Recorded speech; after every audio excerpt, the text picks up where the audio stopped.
Pretty good picture, huh?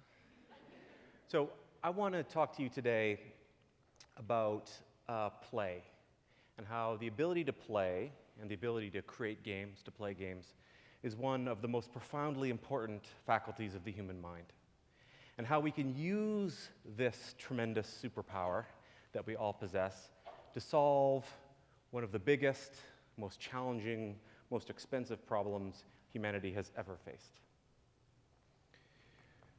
The World Health Organization recently said that more people would benefit worldwide from improvements to medication adherence, that is, people simply taking their prescriptions properly, than from the development of new therapies. You heard me. You heard me, PowerPoint slide. More people worldwide would benefit from improvements to adherence than from the development of new therapies. So it's official. The biggest healthcare problem in the world is our inability to just do the right thing, right? To simply do what we know we should do for ourselves. And in fact, in North America, between Canada and the US, we spend more money on the results of medication non-compliance than we spend on cancer, heart disease, and diabetes put together. And why? Why do we do the wrong thing? Well, behavioral psychologists talk about one of the important reasons for this: hyperbolic discounting. That's a kind of a technical term. You might know it as instant gratification. Right? That is the tendency of the human mind to value things that are closer in time and space than things that are distant from us in time and space. I call it the 10,000 cups of coffee problem. I'm going to drink 10,000 cups of coffee in my life. And if I put sugar, a big heaping spoon of sugar, into every one, that's obviously bad for me. But the problem is, I don't make decisions in the context of 10,000 cups of coffee. I make decisions in this context. 1 cup of coffee. That delicious, warm, luscious cup of coffee I'm about to have is so much more important to me than the long-term effect of all those cups of coffee. My mind is not really designed to work in this way, to think long-term, to think about cumulative effects. It's really a context problem. So, how can games help? Why games? Well, games have always served a very serious purpose. In fact, the idea of a game that is entirely for entertainment is almost entirely a modern idea. Games have always been serious and important and meaningful. Soldiers use chess to teach military strategy. Goat herds in Africa, this is one of the oldest games in the world, Mancala, use games like this to teach how to estimate numbers effectively. In a pre-numerate society, you need a good way of keeping track of the size of your flocks. You need good estimation skills. Even our national game is really not designed to be shown on TV. It's really designed to help farmers in the prairies, in the colds of winter, stay fit when there's not as much work to do on the farm, to help them develop a sense of team and community, to improvise on the ice in working together. So, of course, I know all this. I'm a game designer. I know about the history of games and how games work. But it didn't really hit home to me how games can help solve this really enormous problem until 2 things happened. First, I went to see my doctor. I kind of have a desk job most of the time, and I wasn't feeling very good. I was feeling out of shape. I was feeling tired all the time, stiff. I'm getting older. Went to see my doctor. And he said to me, "Michael, you need to get more exercise. You need to add at least 60 to 90 minutes of vigorous exercise to your weekly routine." And I said, "Yes. You're absolutely right. I am totally going to do that." I'm on my way to the gym right now, I said.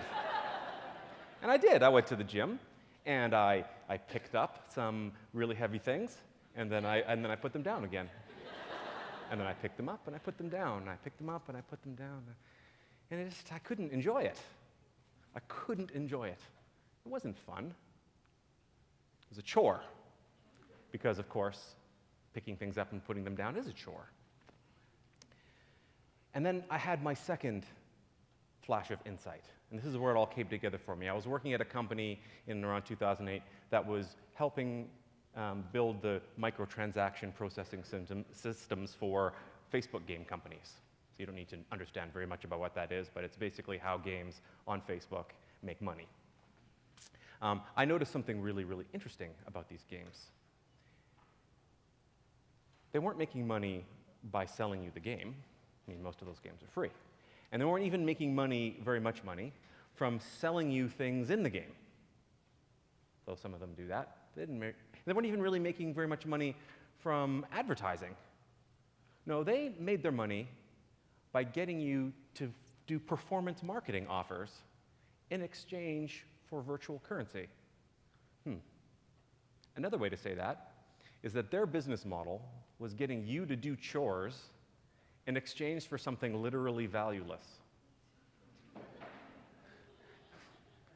Wow, that's pretty interesting. Chores, lots of millions, hundreds of millions of people doing chores every day in exchange for something that doesn't mean anything. So I looked at my business partner and I said, we should really figure out how that works. Maybe we could use it to do something good and useful in the world, we said to ourselves. And so there are several things, three really important things that I'm going to try to explain to you today that game companies use to get you to do things that you do not want to do by putting them in the context of things that you do.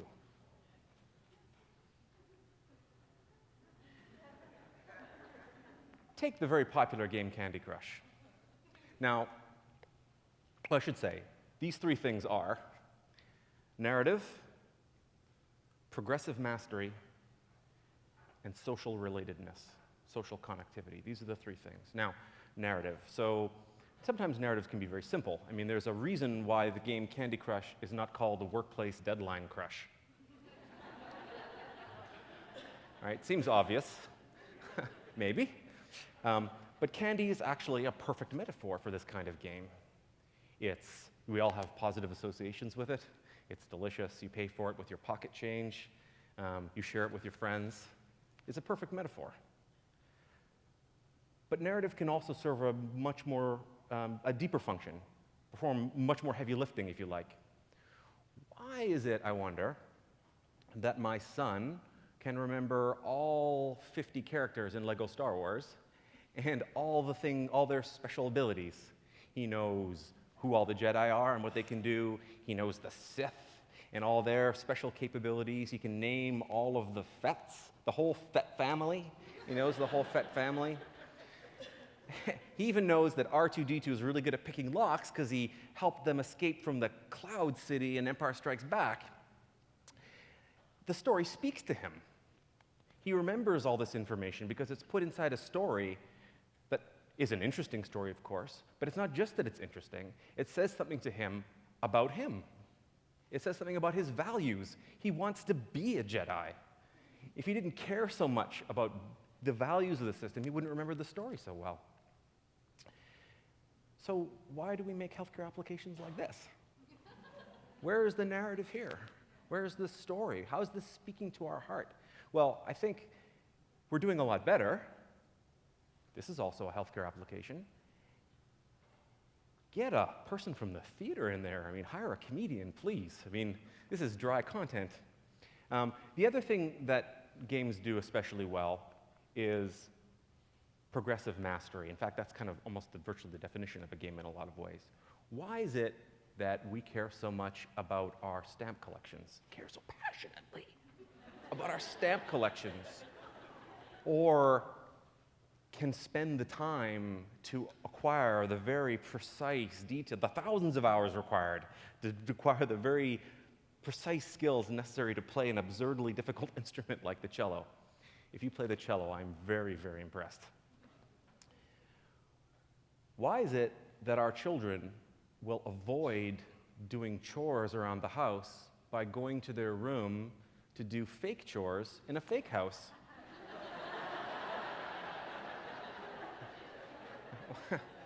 Well, the answer is quite simple, really. They can see the sense of progression. I can see that I start somewhere, I progress and I get better, and by working a little bit harder, I can see where I can go. They show us other people's achievements and how they got there. And it's important to note that they're not just showing you that you can improve. They show you, importantly, how you can improve. When you are playing a game and you get to some point and you don't know what to do next, that game has failed. Maybe we've all experienced this. A game where you don't know what to do next is not a game. It's you standing around wondering what you're going to do next. It's not enough to have a yellow belt on its own. It's important that I know that I used to be a white belt, that it is the next belt after it, and that I can see how, over time, I can improve my skills to become a black belt. This is why I hate push-ups, but I do them because I'm preparing for my next belt grading. Now, the third thing is social connectivity, and we learned something really, really interesting over the years about social networks. The book one and the one with the bird. We think of them, I think naturally, have thought of them as publishing platforms, probably much in the same way that my mother, I'm sorry, Mom, if you're listening, thinks of her computer as being kind of like a kind of typewriter. We define the new technologies by the old ones, and I think we think of these systems as publishing platforms. In fact, we kind of call them microblogging platforms in a lot of ways. But it turns out, in our own experience in building our own applications, that it is not the outgoing messages that matter.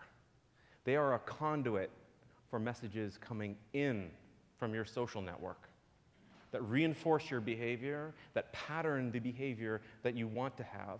You can show how other people have been successful. The messages that come in from the social network are the ones that truly influence your behavior. We built an application a few years ago called Health Seeker, and we created a system that we call Kudos, where one player in the game, this is for patients who have type 2 diabetes, and they could send a message to another person congratulating them for having done something good for their own health. And another part of the system was a challenge system. I am going to replace all the white rice in my meals for the next week with brown rice, and you should too. This is the challenge.